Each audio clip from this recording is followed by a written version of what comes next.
Bantayan Island goes to New York. Gikalipay sa Cebu Provincial Government ang pagpasundayag sa higanteng billboard sa Times Square sa New York sa matahom nga bahanding dagat sa Bantayan Island. Gihulagway kini ni Board Member Red Duterte, ang chairman sa Committee on Tourism sa Junta Provincial, nga makapasulbong pa sa turismo sa Subo.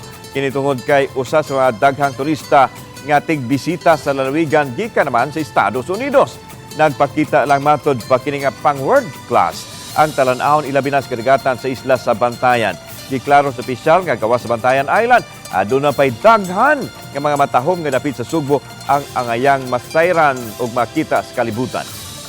Actually, we were also shocked kay sa kadaghan pwede na mapili no na i-display dito sa Times Square sa New York ang Bantayan Island jud na usapod sa atong garbo diri sa Sugbo. It's a very welcome development na ang katong billboard sa Times Square which features Bantayan Island will certainly boost ang tourist arrivals nato diri sa Cebu.